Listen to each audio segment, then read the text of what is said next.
చేసుకోమని భూసేకరణ చట్టంలో స్పష్టంగా ఉంది. ఓకే, సుప్రీంకోర్టు జడ్జి రైట్ అండి, రైట్ అండి. ఓకే, కృష్ణారెడ్డి గారు ఇందాక మాట్లాడలేకపోయారు నెట్వర్క్ ఇష్యూ వల్ల. ఎస్, కృష్ణారెడ్డి గారు, సో బీఆర్ఎస్ అడుగుతోంది దీనిపైన సిబిఐ కానీ సివిసి ఎంక్వైరీ కానీ వేస్తారా రాయదుర్గం విషయంలో. నెక్స్ట్ ఇంకొకటి, బీజేపీ కాంగ్రెస్ ఇద్దరు కుమ్మక్కయ్యి రాష్ట్ర ఖజానాకు గండి కొడుతున్నారు. సింగరేణి కాలరీస్ దానికి ఎగ్జాంపుల్ గా చెప్తున్నారు. తర్వాత అమృత్ టెండర్ల విషయంలో సృజన్ రెడ్డికి కట్టబెట్టింది కాంట్రాక్ట్లు, కావాలని వీళ్ళిద్దరూ కలిసి చేస్తున్నటువంటి జుగల్బందీ ఇది అని అంటున్నారు. మేడం, ఇందులో వాస్తవాలు అవాస్తవాలు అనేది స్పష్టంగా ఎవరు చెప్పలేకపోతున్నారు. ఇందాక ముఖేష్ శర్మ గారు అన్నట్టు అసలు ఆర్ఓసి ఫైలింగ్ అంటే ఏందనేది మానవతరాయ్ గారు 1 lakh 5 lakhs క్యాపిటల్ ఇన్వెస్ట్మెంట్ తోటి ఎవరైనా రిజిస్ట్రేషన్ చేసుకుంటారు. దాని టర్న్ ఓవర్ బేసిస్. రెండోది కంపెనీ వింటేజ్ చేసిన ప్రాజెక్ట్ ను బట్టి వాళ్ళకున్న మ్యాన్ పవర్ ను బట్టి ల్యాండ్స్ అలొకేషన్ కానీ వాళ్ళు చేసే ఇన్వెస్ట్మెంట్స్ బట్టి కానీ ఇవన్నిటిని బట్టి ల్యాండ్ అలొకేషన్స్ జరుగుతాయి. సూట్ కేస్ కంపెనీలు రాత్రి పుట్టిన కంపెనీకి పొద్దున్న అలాట్ చేసినట్టు చేస్తే ఇది అంటే పారదర్శకంగా జరిగినట్టు కాదు. అది గుర్తుంచుకోవాల్సిన అంశం. మనం ఆర్ఓసికి ఇప్పుడు ఆర్ఓసి కొంట్రీ, మీరు ఆర్ఓసి కొంట్రీ అంటున్నారు, రిజిస్టర్ ఆఫ్ కంపెనీస్ కొమ్మంటున్నారు, కానీ పోయే ముందు ఆరోపణలు చేయొద్దనే విధంగా మాట్లాడొద్దనే విధంగా ఎక్కడ లేదే. మనము ప్రజాస్వామ్యయుతంగా అక్కడ వచ్చినప్పుడు ఏదైనా నిబంధనకు లోబడి కనుక ఏ వ్యవహారం జరిగినా ప్రతిపక్షాలు ప్రశ్నిస్తాయి, మేధావులు ప్రశ్నిస్తారు, సమాజం ప్రశ్నిస్తుంది. దాని తర్వాత కూడా కోర్టులకు వెళ్తారు, దాని తర్వాత కంపెనీ రిజిస్టర్ ఆఫ్ కంపెనీస్ కి వెళ్తారు. అవన్నీ ప్రక్రియ జరుగుతుంది. కానీ దానికంటే ముందు మీరు జరిగిన ప్రక్రియను పారదర్శకంగా మీరు కేటాయింపులు జరిగారా, ఏ బేసిస్ లో వాళ్ళు కేటాయింపు జరిగారు, ఆ కంపెనీ రిజిస్టర్ అయ్యి ఎన్ని సంవత్సరాలు అయింది, దాని టర్న్ ఓవర్ ఎంత, దాని వ్యవహారం ఎంత, దానికి ఇంతకు ముందున్న బ్యాక్గ్రౌండ్ ఏంది. మీరు దీని గురించి ఇంకోటి మేడం, నేను మొత్తం చెప్తా. స్టార్ట్అప్ కంపెనీస్ అంటున్నారు. స్టార్ట్అప్ కంపెనీ అంటే వారికున్న మ్యాన్ పవరే లేదు దాంట్లో ఎంప్లాయీలు. వీళ్ళు ఉన్న వాళ్ళు వీళ్ళ క్వాలిఫికేషన్ ఏంది, వీళ్ళకున్న ఎక్స్పీరియన్స్ ఏంది, ఆ ఇండస్ట్రీకి సంబంధించిన దాంట్లో ప్రాజెక్ట్ రిపోర్ట్ ఇస్తాయి. అక్కడ ఆ ప్రాజెక్ట్ రిపోర్ట్ నమ్మితే, అక్కడ కన్సల్టేట్ కమిటీలు నమ్మితే వాళ్ళకి కేటాయిస్తాయి. కేటాయింగ్లో వాళ్ళ భూమి అయిపోతుంది. రైట్ అండి, ఓకే.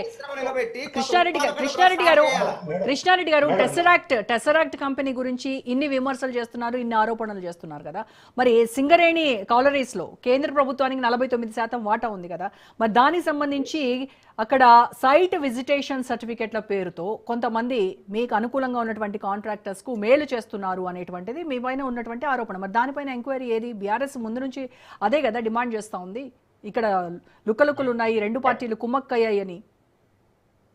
సింగరేణి దాని మీద గతంలో జరిగిన దాంట్లో అవకతవకలు జరిగినాయి వెంటనే ప్రభుత్వము అంటే ఇచ్చిన అనుమతులు కానీ దాని మీద చేసిన ప్రక్రియ మొత్తం రద్దు చేసుకొని ఇది చేసింది. దాంట్లో సీఎం బంధువుకు అలాగే ఉప ముఖ్యమంత్రి అవినీతే జరగలేదన్నారు కదా, దాన్ని టెండర్లు రద్దు చేసుకోవడం ఎందుకు మరి? అప్పుడు రద్దు చేసి ఇప్పుడు కొత్తగా ఏంది మేడం ఇందులో? అదే సార్ నా డౌట్, అదే అవినీతి జరగలేదని ఒక పక్కన చెప్తున్నారు, అంత క్లియర్ కట్ గా ఉంది, స్పష్టంగా ఉంది. మరి అలాంటప్పుడు టెండర్లు ఎందుకు రద్దు చేశారు? అప్పుడు జరిగింది మేడం, వాళ్ళు చేసుకున్నది. అందులో మీరు ఆరోపణ రాంగ్, అదే జవాబు కాంగ్రెస్ ప్రభుత్వాలు జవాబు తెరుతాను. ఎక్కడో రైలు ప్రమాదం జరిగితే కాంగ్రెస్ మంత్రులు మాకు వాళ్ళకి సంబంధం లేకపోతే రాజీనామా చేశారు. ఆయన బొంబాయిలో బాంబు పేళ్లు జరిగితే కేంద్ర హోంమంత్రి రాజీనామా చేసిండు. ఇక్కడ ఉత్త ఆరోపణ రాను తప్పే ఉన్నది. ఆ టెండర్ల ప్రక్రియ పూర్తి కాలేదు, మళ్ళీ పిలుస్తారు. అది ప్రభుత్వానికి ఉన్న రైట్ కదా. కాబట్టి ఏమంటారంటే ప్రభుత్వం ఏక్తా మాల్ లో టెండర్ల ప్రక్రియ జరిగింది. ఇప్పుడు ఏప్రిల్ 4వ తారీఖు 2024లో టెండర్ల ఆయన మాట్లాడివ్వండి, టైం లేదు మనకి. కృష్ణారెడ్డి గారు, ఇప్పుడు దీంట్లో గతంలో జరిగింది ఏంటంటే మాకు 49 వాళ్ళకి 51 ఉన్నప్పుడు వాళ్ళకు కొన్ని అథారిటీస్ ఉంటాయి మేడం.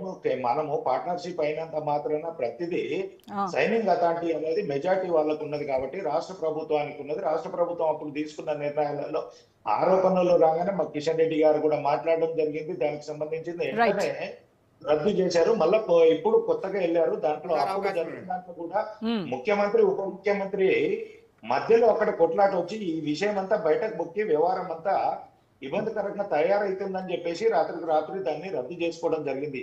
వారి ప్రభుత్వంలో జరిగింది. కేంద్రం ఏంటంటే మాకు వాటా ఉంది, ఇన్వెస్ట్మెంట్ పెట్టినాము, దాంట్లో వచ్చిన లాభాలకు దీనికి ఉంటది, కానీ నిర్ణయాలు అనేది ఎప్పుడైనా కమిటీ మీటింగ్ కూర్చున్నప్పుడు, Okay. బోర్డు మీటింగ్ కూర్చున్నప్పుడు అప్పుడు జరిగే సమస్యలకు అప్పుడు మనం ప్రశ్నించడానికి ఉంటుంది కొన్ని నిర్ణయాలలో. ఎందుకంటే నిర్ణయాధికారం కొందరికి ఇచ్చినప్పుడు వాళ్ళు Right, right, తీసుకుంటారు. right. పూర్తి ప్రతిసారి ఇది జరగదు. కాబట్టి ఇంకోటి సిబిఐ ఎంక్వైరీ అడిగారు.